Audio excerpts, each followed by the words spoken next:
Chilli powder అన్ని రకాల వంటలకు పచ్చళ్లకు సరైన chilli powder. No colour no chemicals. నమస్కారం, వెల్కమ్ టు ఐడ్రీమ్. నేను విజిత. ప్రస్తుతం మనతో పాటు ఉన్నారు ప్రముఖ జ్యోతిష్య వాస్తు పండితులు, భారతీ శంకరాపీఠం వ్యవస్థాపకులు, వేదస్మార్త జ్యోతిష్య ఆగమ ధర్మశాస్త్ర ప్రతిష్టాంత పండితావర్యులు, బ్రహ్మశ్రీ అన్నవరపు తిరుపతి మూర్తి అవధాని గురుగారు మనతో పాటు ఉన్నారు. ఇప్పుడు గురుగారితో మాట్లాడదాం. నమస్కారం గురుగారు. ఓం శ్రీ మహాగణాధిపతయే నమః. గురుగారు, దీపారాధన విషయానికి వచ్చేసరికి ప్రతి ఒక్కరిలో కూడా సందేహాలు అయితే చాలా ఉంటుంటాయి గురుగారు. అసలు దీపం ఏ నూనెతో వెలిగించాలి, దీపారాధన ఎలా చేయాలి, ఎన్ని ఒత్తులతో చేయాలి, ఏ నూనె వాడితే బాగుంటుంది, ఇలాంటి సందేహాలు చాలా మందిలో ఉన్నాయి గురుగారు. వాటి గురించి కొంచెం మీరు తెలియజేయండి. ఇన్ని అపోహలు అనవసరం. ఎందుకంటే దీపారాధనకు ఒక శ్లోకమే చెప్పింది. ఓకే. సాజ్యం త్రివర్తి సంయుక్తం వహ్నినా యోజితం ప్రియం గృహాన మంగళం దీపం త్రైలోక్య తిమిరాపహ భక్త్యా దీపం ప్రయచ్ఛామి దేవాయ పరమాత్మనే త్రాహిమాం నరకాత్ ఘోరాత్ దివ్య జ్యోతిర్ నమోస్తుతే అని. ఏం చెప్పబడింది అందులో? 3 ఒత్తులు. ఓకే. మనం ఒక ఒత్తి వేసేస్తాం, లేదంటే 2 ఒత్తులు వేస్తూ ఉంటాం. 3 ఒత్తులు దేనికది? బ్రహ్మ విష్ణు మహేశ్వరులు ముగ్గురికి 3 లోకాలకి కూడా తిమిరాపహ సంబంధించి 3 ఒత్తులు వేసి మనం దీపారాధన చేయాలి. అయితే ఇందులో కొన్ని విషయాలకి కుంభవత్తులు వేస్తాం. అది కుంభవత్తు ఒకటే ఉంటుంది. తర్వాత కామాక్షి కుంది అని ఉంటుంది, దానికి ఒకటే ఒత్తు ఉంటుంది. ఇవి నిత్య ప్రక్రియలో ఇవి వాడకూడదమ్మా. నిత్య ప్రక్రియలో ఇంట్లో చేసేటువంటి దానికి ప్రాథమికంగా ఆ ఇంట్లో పురుషుడు ఎవరైతే ఉంటాడో అతడు చేసేటువంటి దీపారాధన అనేటువంటిది ప్రధానంగా 3 ఒత్తులతో వెలిగించవలసిందే. అది నువ్వుల నూనె లేదా ఆవు నెయ్యి, 2. కొబ్బరి నూనె, విప్ప నూనె, ఆ నూనె, ఈ నూనె ఇవన్నీ కూడా వంశనాశనానికి, సంపద నాశనానికి, అరిష్టానికి మినహాయిస్తే ఇంట్లో వాడకూడదు. అంటే వంశనాశనం నేను అనకూడదు, కానీ ఎందుకు అనాల్సిన పరిస్థితి వచ్చిందంటే అది వద్దు అంటే వినరు. కొంచెం ఆ పదం అనేటువంటిది గట్టిగా వాడితే కొంచెం భయంతో అయినా అది వాడటం మానేస్తారు. కేవలం ఆవు నెయ్యి, నువ్వుల నూనె, ఈ 2 మాత్రమే దీపారాధనకి ఉపయోగం. కొన్ని ధన విధానం, నష్టధన ప్రాప్తి కోసం చేసేటువంటి వాటికి, కార్తవీర్యార్జున స్వామి వారికి వాళ్ళకి ఆవ నూనె వాడే వేరే. తంత్ర ప్రక్రియలో ఇక వేప నూనె, విప్ప నూనె అవన్నీ వాడుతూ ఉంటారు. కానీ నిత్యము ఇంట్లో సనాతనంగా ప్రతినిత్యము చేసేటువంటి దాంట్లో మాత్రం మనం కేవలము ఆవు నెయ్యి లేదా నువ్వుల నూనె, ఈ 2 మాత్రమే మనం వాడాలి. తర్వాత నేను అంటే ఇది కొంతమందికి నచ్చకపోవచ్చమ్మా, నేను చూస్తూ ఉంటాను. దీపారాధన చేసినప్పుడు అగ్గిపుల్ల వెలిగిస్తారు, దాంతో అగరవత్తి వెలిగిస్తారు, దాంతో దీపారాధన వెలిగిస్తారు. లేదా అగ్గిపుల్ల వెలిగించి ఏకహారతులు ఒక ఒత్తి పెట్టి ఆ ఒత్తి పెట్టి దీపారాధన వెలిగిస్తారు. ఏదైనా అగ్నే. త్రేతాగ్నులు ఎందుకు చేస్తున్నారు నాకు అర్థం కాదు. త్రేతాగ్నులు ఎందుకు చేస్తున్నారు అంటే 3 అగ్నిలే కదా అయినా ఇక్కడ. ఎందుకు చేస్తారు అంటే అగ్గిపుల్లతో వెలిగించకూడదండి. అగ్గిపుల్ల అంటరానిదా? అగ్గిపుల్ల అంటరానిదా? అగ్గిపుల్ల అంటరానిదా? దాని కెమికల్ ఉంటుందండి. ఓకే. అగరవత్తిలో కూడా కెమికల్ ఉందిగా. నూనె కెమికల్ లేకుండా నూనె వస్తుందా ఇప్పుడు? అంటే నీకు కెమికల్ లేకుండా రావాలంటే చెకుముకిరాలు పట్టుకోను, లేదంటే కనుక శమీ గర్భాదగ్నిం మంథతి, ఈ జమ్మి చెక్క అవి ఉంటాయి, అవి పట్టుకొని బాగా రాస్తే నిప్పు వస్తుంది. అందులోంచి తీసి నువ్వు చేయాలి. అప్పుడు అది చేస్తున్నావా? లేదు కదా. అక్కడ అగ్నికి నువ్వు దోషాన్ని ఎలా చూపిస్తున్నావు? దీపారాధన వెలిగించిన తర్వాత వేలు పెట్టినా ముట్టుకుంటుంది, అంటుకుంటుంది, అది నొప్పి వస్తుంది. అగరవత్తికి వెలిగించి చేపెట్టినా అంటుకుంటుంది, అగ్గిపుల్ల వెలిగించి చేపెట్టినా అంటుకుంటుంది. అంటే దాని స్వభావం ఒకటే ఉంది కదా, దాని స్వభావం అది మార్చుకోవట్లా. చాలామంది వాడు ఊసరి వెళ్ళి రంగులు మారుస్తాడు అంటూ ఉంటాడు. నేనంట ఊసరి వెళ్ళి రంగు మాత్రమే మారుస్తుంది, స్వభావం మారట్లేదుగా. నాకు అనిపిస్తుంది దాన్ని ఎందుకు తిట్టిపోసుకుంటారు? దాన్ని ఉసురు తగలడానికి కాకపోతే రంగులు మారుస్తుంది. అది దాని ప్రాణం మీదకి వచ్చినప్పుడు దాన్ని తనని తాను కాపాడుకోవడం కోసం రంగులు మారుస్తుంది తప్ప వ్యక్తిత్వ స్వభావాన్ని మార్చుకోవట్లేదు కదా. అది నేను రంగు మార్చాను కాబట్టి నేను కోతిని తినేస్తాను, లేదంటే పాముని మింగేస్తాను అనట్లేదు కదా. ఆ పురుగులను అది తినగలిగిందే తింటుంది, మినహాయిస్తే రంగు మార్చాలని చెప్పి వ్యవహారం చేయట్లేదు కదా అది. అలానే ఆ జ్యోతి, మీరు దీపారాధన ఏది వెలిగించినప్పటికీ కూడా ఆ మంట అనేటువంటిది దాని స్వభావం మారట్లా. దాని స్వభావం మారుతుందని చెప్పి త్రేతాగ్నులుగా మీరు చేస్తున్నారు. మనం మామూలుగా ఒక ఇంట్లో 2 కుంపట్లు 2 పొయ్యిలు ఉండకూడదు అంటూ ఉంటారు. అంటే ఏంటి, మామూలుగా దంపతులు ఉన్నారు, వివాహం అయిన తర్వాత వాళ్ళు కూడా ఇదే ఇంట్లో ఉంటుంటారు. కొంతమంది ఏం చేస్తారంటే నాకు అత్తగారితో పడట్లేదు సంథింగ్ పైకి వెళ్ళిపోయి ఉంటారు, ఒకే ఇంట్లో పైన ఉంటుంటారు. ఆ 2 వంటలు పనికిరావు. పైన ఉంటే ఉన్నారు, వంట ఒకే చోట పెట్టాలి, 2 అగ్నులు పెట్టకూడదు. అటువంటి త్రేతాగ్నులు ఎలా చేస్తున్నారు మీరు అంటే అంటే ఒకదానికి ముట్టిస్తున్నారు. ఆ ముట్టించే దాని గురించి నేను మాట్లాడుతున్నా. నువ్వు అగ్గిపుల్లు వెలిగించి అంటించేయి, దాంట్లో అంటించకూడదు అనేటువంటి అది పనికిరాంతి నువ్వు ఎలా భావిస్తున్నావు అంటే మన ఆలోచన అక్కడ. ఇటువంటివన్నీ కూడా మనస్సులో పెట్టుకొని శంక పెట్టుకొని అగ్నికి అంటరాంతరం చేస్తున్నాం కదా మనం. అగ్నిని ఏ అగ్ని పనికిరాదు అంటున్నావు. ఆహా, ఆ అగ్ని పనికిరాదు, ఈ అగ్నితో ఈ అగ్ని అంటించావు. అక్కడ కూడా దాని వల్లే కదా అదే దీంతో దీపారాధన చేయవు. ఏంటంటే దేని నుంచి వచ్చింది అగ్ని? నీకు ఆ పొలం నుంచి వచ్చింది, మనం వద్దనుకున్నామో దాని నుంచే వచ్చింది. అంటే ఈ చిన్న ఆలోచన ఎందుకు చేయట్లేదు అంటే ఇటువంటివి చేస్తూ ఆ లోపల అనుమానాలు ఉంచుకొని ఇటువంటివి చేస్తూ ఉంటే మనకు ఎందుకు ఫలితాలు వస్తాయమ్మా? ఇంకా దీని మీద అనవసరమైనటువంటి అపోహలు వస్తూ ఉంటాయి. ఇంకొంతమంది దీపారాధన పెట్టేసిన తర్వాత అందరూ కూడా అర్థం చేసుకోండి, చెప్పేటువంటిది ఏదో నోటుకు వచ్చింది దాన్ని చెప్పట్లేదు. మనం ప్రతినిత్యం చేసేటువంటి చిన్న పొరపాటు చిన్నదే కదా అనుకుంటాం. జీవితానికి ఉదాహరణకి తీసుకోండి, జీవితం బాగుపడాలన్నా నాశనం కావాలన్నా చిన్నది చాలు, అంతకుమించి పెద్దది అవసరం లేదు. దీపారాధన చేసినప్పుడు మనము కుంది పెట్టేసేసి కుందిలో నూనె పోసేసి ఆ వత్తి పైన పట్టుకొని కిందలా ముంచి ఇలా మనం వెయ్యాలి. మనం ఏం చేస్తున్నాము, సగం నూనె పోస్తాం, ఆ ఒత్తి అక్కడ పెట్టేస్తాం, ఆ నూనె పెట్టుకొని ఒత్తిని మొత్తం అంతా తడిపేస్తాం, ఎంగిలైపోతుంది. మన చెయ్యి ఎప్పుడైతే తగులుతుందో ఎంగిలవుతుంది. అప్పుడు అది పనికిరాదు. చేతితోటి ఆ ఒత్తిని మనం అంటించేస్తున్నాం, అదే మళ్ళీ వేరే దానికి అంటించేస్తున్నాం, దీన్ని వేరే వస్త్రానికి తుడుస్తున్నాం, ఆ వస్త్రంతో మనం మొహం తుడుచుకుంటాం, మూతి తుడుచుకుంటాం, అది ఎంగిలి వస్త్రం మొత్తం అంటు చేసేస్తున్నాం. అక్కడ మనం దేనికి ఒక వ్యవస్థ ఏర్పాటు చేయట్లా.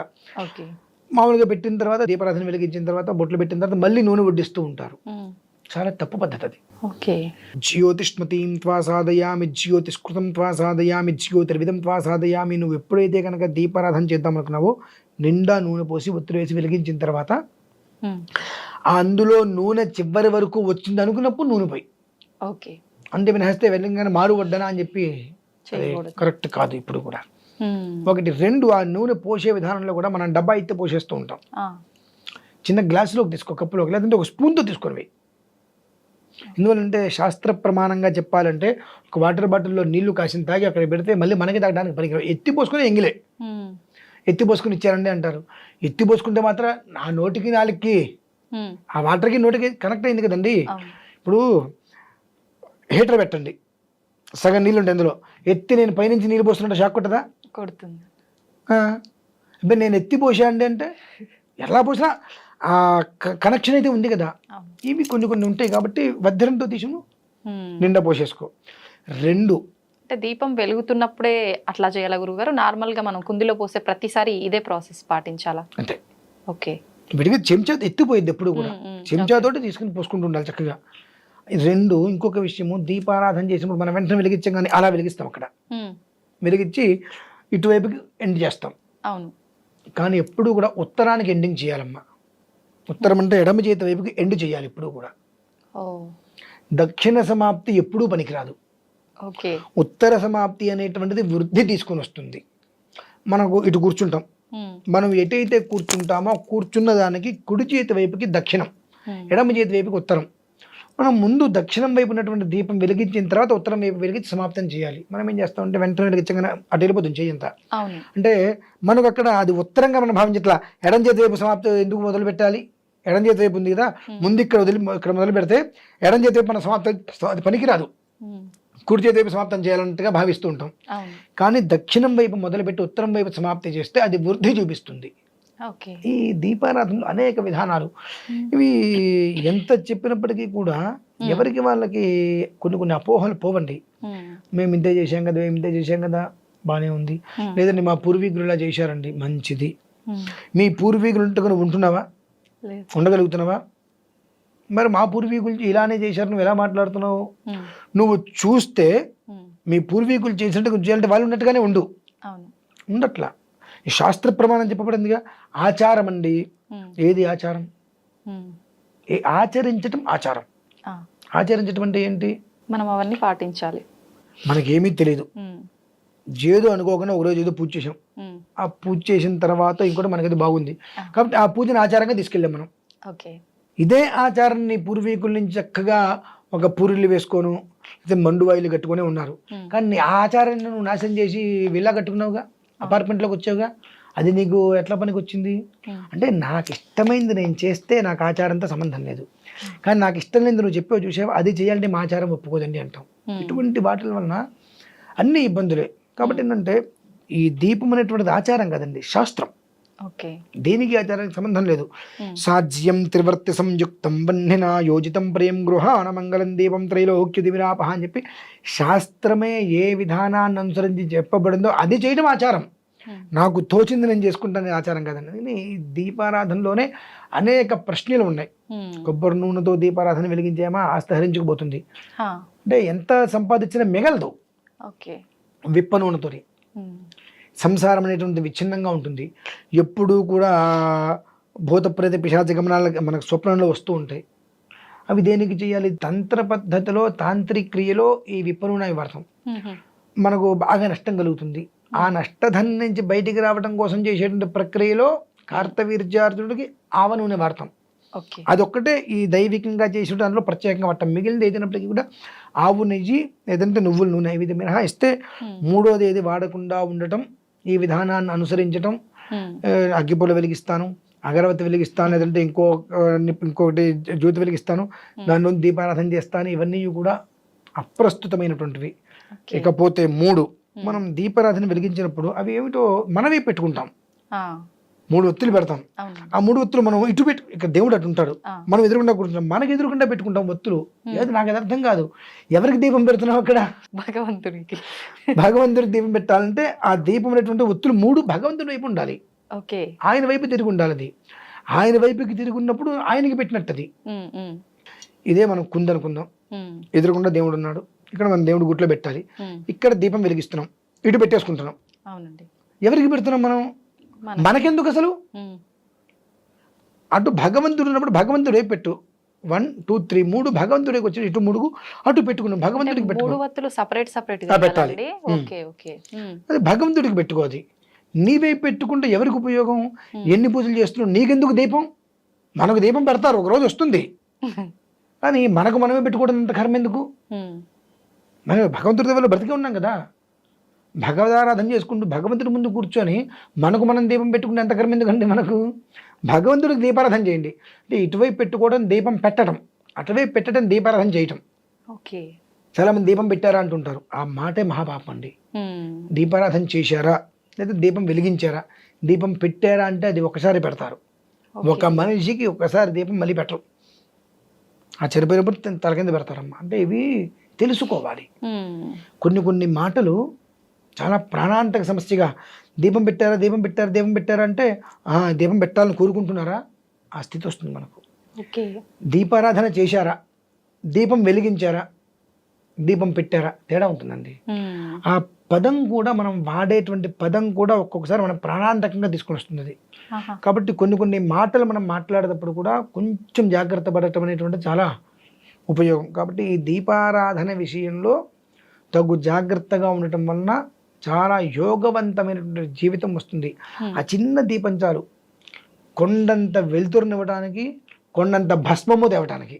ఉమ్, కొండంత భస్మం చేయాలన్నా, కొండంత వెలుతురు చేయాలన్నా ఆ ఒక్క చిన్న దీపం చాలు.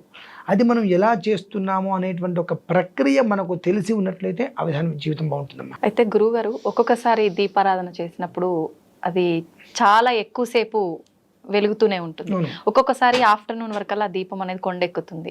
అలా జరగటం వల్ల అంటే ఏదైనా దోషం? ఏం లేదమ్మా, ఉమ్, దీపారాధన మనం చేసాం, ఉమ్, దానికి ఏదైనా చిన్న అడ్డు పెట్టుకుంటాం, అవును. అడ్డు పెట్టలేదు, గాలి వచ్చింది, కొండెక్కేసింది, మనం ఏం చేస్తాం దానికి? ఉమ్, అయితే ఇక్కడ ఒక విషయం, ఉమ్, కొండెక్కంగానే అందరూ ఏం చేస్తారంటే అందులోనే మళ్ళీ వెలిగించేస్తారు. ఆ, ఆ నూనె పనికిరాదు, ఆ వత్తి పనికిరాదు, ఓకే. ఆ రెండూ ఎంగిలైపోతాయి. ఉమ్, కాబట్టి దాన్ని తీసేసి మళ్ళీ ఒకసారి తొలిచి మళ్ళీ దీపారాధన చేసుకోదలుచుకుంటే అంటే ఇక సాయంత్రం చేసుకో.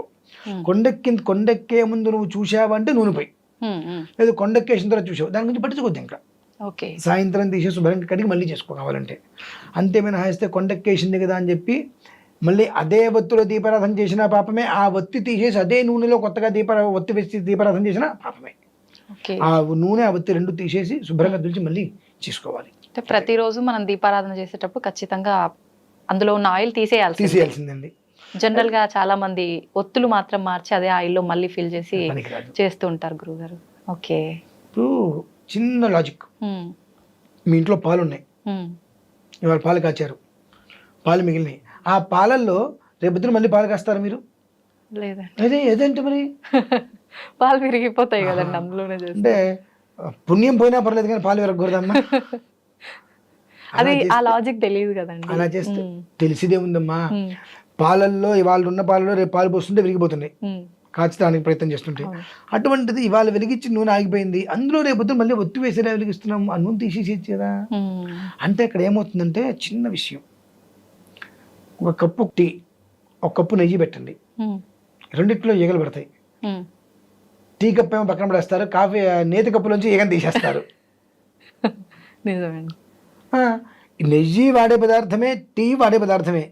టీ 20 రూపాయలతో వచ్చేసేసింది, ఈ నెయ్యి ఇంత గ్లాసు ఉంటే 100 రూపాయలు పెట్టాల్సి వస్తుంది, కాబట్టి ఆ ఏగని తీసేసి నెయ్యి వాడుకున్నారు. ఆ టీ 20 రూపాయలే కాబట్టి టీని పక్కన పడేసాం. ఇది పోవాలి. అది పోతేనే మనం బాగుంటాం. అది ఉన్నప్పుడు మనం ఎక్కడ బాగుంటాం అసలు? ఆ వ్యత్యాసం అనేటువంటి మనం చూపించద్దు. చూపిస్తావా నెయ్యి కూడా పక్కన పడే, నెయ్యి పక్కన పడేసేటువంటి స్థాయి నీకుందా, వ్యత్యాసం చూపించు, లేదా వ్యత్యాసం చూపించు. ఓకే, అంతే. చాలా బాగా సమాధానం చెప్పారు గురుగారు చాలా మందికి. నిజంగా థ్యాంక్ యూ గురుగారు.